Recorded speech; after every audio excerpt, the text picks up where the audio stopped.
everybody, this is Philip from BetaDAX.com. In today's video, which is the second part of our volatility series, I would like to focus on the average true range and how can we use it as traders, both for identifying potential setups and for other uses. For example, position sizing and so on. So what is it and how is it being used? The average true range, just like many other great indicators, like the RSI for example, has been developed by Welles Wilder, one of the famous pioneers of technical analysis. And as we talk about volatility, sure enough, the average true range helps us to measure volatility. Remember from the first part of this series, the average true or volatility is or can be considered to be the speed of the market. And the applications of the average true range include here, it's a simple concept to visualize volatility.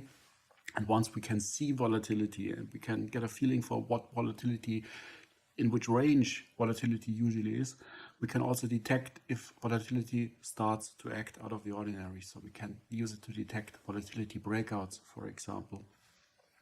If you want to use Renko charts, you remember those Renko charts have those small little boxes. It's tough to actually decide what is the proper size for those boxes. How many ticks, how many pips should go into each of those boxes. And we can use the average true range once again here to help us determine the size of those Renko chart boxes. Another great use is we can utilize the average true range for our stop loss placement.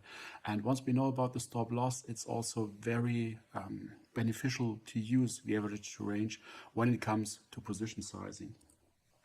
So what is the average true range? How is it being calculated? The average true range, or ATR, measures the average move of price over a certain period of time. And you see those different components here have been color coded, and the reason for this becomes apparent now when we look at the formula. We calculate the average true range. Welles Wilder defined or suggested that a period of 14 periods, 14 bars, is his standard use case for that. And yeah, we just take an average move of price is defined by the true range. More on that in just a moment.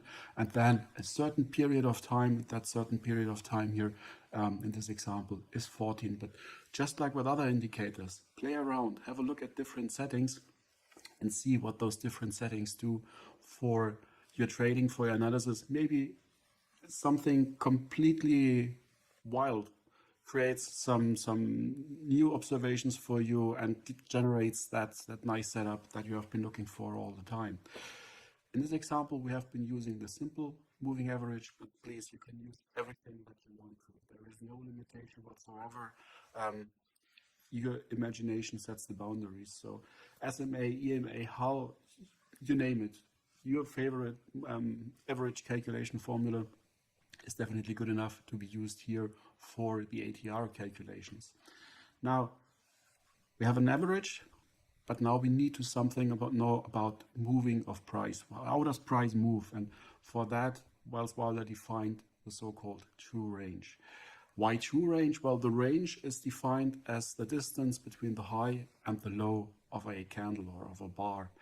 And this doesn't, however, consider if price actually moved overnight between those sessions, if there are gaps in the market. And to do away with those shortcomings, Welles Wilder defined the true range. So what is the true range? Observe three different distances, and we take the largest of those three distances. The first one is we want to consider yesterday's close or the previous close. Doesn't have to be yesterday. If you want to look at 1 minute bars, for example, obviously it would be the bar of the candle just one candle before, so 1 minute ago. It's the previous close minus the current low. So looking at this example here, we have yesterday's close or the close of the bar before, and now we look at today's low, the current bar low, and we take this distance. And we just observe this distance and write it down. Next thing is we observe the distance between the current high and the current low. So that's just the normal range for today's bar. We do not care about yesterday's price action. We just have a look at the high and the low. That's the range. That's the second distance that we want to observe. And finally, we observe the current high minus previous close. So H0 minus C1. Many trading packages use that kind of notation when it comes to formulating indicators. And so it's just today's high or the current high minus the previous bar's close. That's the third distance that we want to observe.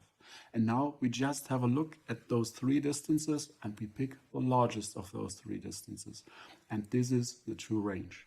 So writing it, combining it once again in a more technical notation, talking about formulation of indicators in TradeStation or in, yeah, you name it, Ninja script, whatever. We just take the maximum. Remember, we wanted to have the largest of those three distances, and then we just calculate those three distances, and that's it. That's the true range for this bar. One thing to notice, the true range is always positive. The way that those terms have been ordered makes sure that we will always have a positive value for the true range, and so it helps us to measure movement independent of direction. Once again, volatility just tells me the market is moving either in a very fast pace or rather slowly. And this is what I'm interested in. I do not care where the market is going for this type of observation. I just want to see and note that the market is moving and how fast does it move. Now, once again, it's just an indicator. True range and average true range are just indicators based on price action. And so they can only evaluate certain aspects of price behaviors. They can't generate new information. If you eyeball that chart, remember the first part of the series, eyeballing that chart gave us already that same information. And once we will be looking at the chart in just the next segment, you will see that eyeballing is pretty much as good enough as looking at the true range and the average true range. There is no silver bullet when it comes to technical analysis. Why do we use it? Well, if we want to implement trading strategies from a programming point of view, if we want to put those into algorithms, we need to quantify those aspects and behaviors, and there those formulas make it easier for us to just put a number to a certain setting of volatility. So, and also if we are just visual traders, once again, it's easier to just look at a line and see one indicator value and where this line currently is. And it's faster to process, it makes it easier to scan more markets, it increases our efficiency. This is why we do have those indicators on our charts. So here we are back at our silver chart. Last time we just eyeballed volatility. So we understood that if the market is moving and moving fast, probably volatility should be spiking. And we saw this here when the market started to drop with those large red candles in those sideways phases. We would have expected volatility to come down, lower readings of historical volatility in those areas. And yeah, let's just observe how this behaves now when we look at the true range and the average true range. So let's go to our indicators here, and you can search. And by the way, I'm using TradingView, but this is supported on pretty much every chart package out there. So obviously your settings on how to apply those indicators might be different, but I'm pretty sure it's there. So you can search for those indicators here, but I have already included those here in my favorites. And let's get started with the true range. Let's just put the true range here on our chart. Remember, true range, largest of three distances, and really the true range is just setting the value for one bar. And sure enough, price moves sideways here, and we get rather low readings of our true range. And once the range extends and the price actually starts to move, we see spikes in that true range here as well. Same thing here, market is moving sideways and suddenly the market picks up momentum once again, is pushing higher. Sure enough, the true range expands. Next thing here, that was I think a holiday, so a bad data point, at least to be considered. And sure enough, the market didn't do anything, and sure enough, true range dropped down here to 0. Just goes to show that the implementation of this indicator here pretty much is spot on. Now, volatility and market moving again, volatility, true range spiking up once again. So that's the true range. Usually we're using the average true range. So once again, let's go to our indicators and put on that average true range here. And with the average to range, you just see that this is a moving average of the true range. And we can look here at the settings and we can see that here currently the RMA is being used.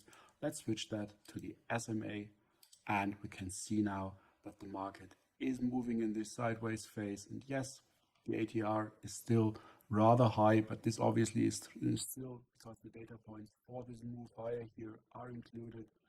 And now as those old values start to drop out of the moving average phase, sure enough, SMA becomes lower, the ATR becomes lower again, smaller values, until we start to see the trend start again, volatility is picking up, and so yeah. So how can we interpret this value here right now? Currently, we can see that this market is sitting at an ATR of 0.2237. And this means that on average, considering the last 14 days, the market is moving round about 22 cents per troy ounce of silver in any direction. That's the usual range. So if the market is moving within that range, nothing out of the ordinary is happening. This is how to interpret the ATR. It's really a value that you can use and really map it one-to-one to the price settings here on the chart. So now we have the true range. Now we have the average true range. Let's get rid of the true range here. One famous indicator that we can use to utilize the ATR are so-called Keltner channels, or at least a variation of those Keltner channels. Once again, with our indicators, let's put those Keltner channels on our charts here. What can we see with those Keltner channels? Well, we see an average. A normal average is being calculated just of price action. And then we add and subtract the ATR. Let's have a look here at the settings for this indicator. We are using a 20-period moving average. And now we add 1 time the ATR, but we could, for example, expand this to 2 times the ATR. And calculation is based off the moving average here for the close, and it's using an exponential moving average here. So this would be an easy way to use ATR to visualize volatility directly on the price chart itself, not in a separate pane for our indicators, but really to see, is price acting within the normal settings, within the normal range of markets volatility. And here we can see that price pretty much moved within those usual settings all the time, but suddenly we start to see some breakouts here to the upside. That's one way we could try to implement, for example, a volatility breakout system. Obviously, you want to vary both the length of the moving average and the length of the ATR being used, and the multiplier for the distance from the band, upper band, to the moving average at its center. You see, currently we're talking about at least 3 different parameters that can be used here. We want usually to avoid having too many parameters for our trading strategies because this makes curve fitting and over optimization rather easy to do, and we want to avoid that, of course. ATR to visualize where price is, where volatility is with regard to its own history, and potential usage here for finding setups for our trading strategies. We could also use the ATR for improving or optimizing our stop loss location, for example. Let's just assume for a moment here that you might be interested, if that was your type of trading, to trade this as a potential pullback trade, and you want to short this move here to the downside. Conventional way to trade this would be to put your stop loss maybe just above the high of this candle. The high of this candle would be 15.869, and so you could just pick your stop loss, place it pretty much there, and let's dial the values in. This would be 15.869, and that's your stop loss location. Nothing wrong with that. You could say, okay, I always will add one tick, 1 pip, one whatever here to the upside, and also perfectly fine. Now, many people experience that there's a decent probability of being stopped out. And the basic idea is, my stop is probably a little bit too tight. If the market is showing some kind of noise, not just a directed move, but a little bit of noise on top, being stopped out here with such a hard stop is pretty easy. So one approach might be to say, okay, I want to give my trade a little bit more wiggle room.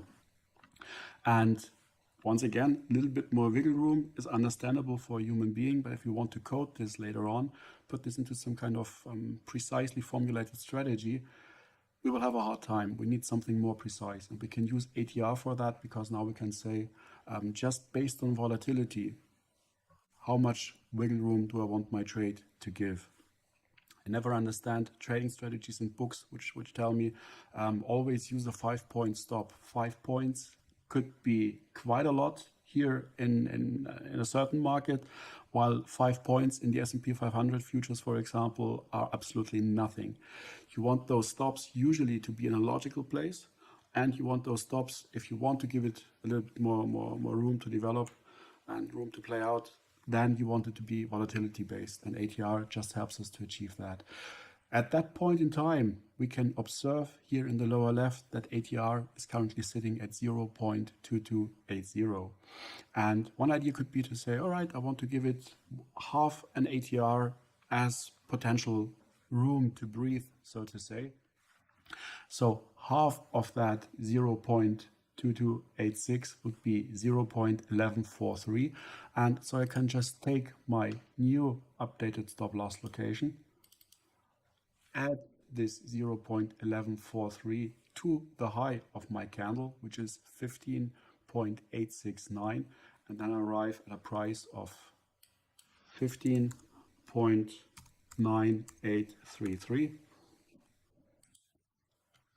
And now this is also based on a logical point from my chart, but I have adapted a little bit for noise.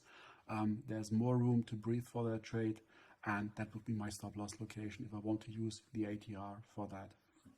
Of course, the downside for having a longer range here is more range between my entry and my stop loss location is that it will also be harder for me to hit a one-to-one profit target, because price has to travel this additional distance here. But now that stop loss location is based on volatility and not just some random number, which might already have been outdated. Another great application for true range and average true range are their use in position sizing calculations. One of the prime examples, which I learned back in the day, to use true range as a means to express volatility and to normalize their position sizing, was within the original turtle trading rules. You can see that I have those rules here on my desk sitting there as a PDF, and you can easily look up those rules and download that PDF for yourself here at originalturtles.org, completely for free, at least at the time of this recording. And in this document, all the rules are laid out. Everything is explained: which markets did the turtle traders trade, what is their position sizing, what are the entries, what are the exits. Actually, this is a prime example for me for a complete trading strategy, for really explaining everything. I do not suggest that this is a great strategy to trade nowadays. Obviously, the markets change a little bit, and you have to adapt for that when it comes to your trading strategy design. However, here you have really a great blueprint, which topics need to be covered when it comes to proper trading system design. And the use of the true range and average true range is here especially in their position sizing algorithm. And if we look at that page here, in the end, they define their own calculation, which they call N. N is their measure for volatility. But if we look at the core of it, we start with the true range. Once again, the maximum of our 3 different distances. And what they then do is just they calculate an exponential moving average of that true range, and that's it. So little tweak on the calculation of the average true range here, but in the end, it's just, again, an average of the true range. And they then explain how they use that volatility measure to adjust the position size. If you think about futures trading here, it's all about different contracts, different contract sizes, and one contract in soybeans does give you a complete different exposure per tick than a contract on the S&P 500 E-minis, for example. And you have to adjust for that to make sure that you take the same risk on all different trades and positions. And they did this here with their usage of N later on. Everything is explained, just an example how true range and average true range can be used here.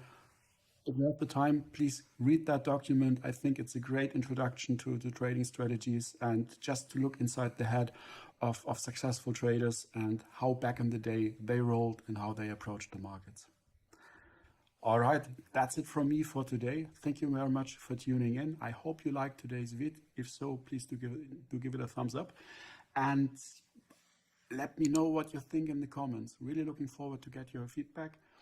And until the next video, thanks again for tuning in. Take care and bye-bye.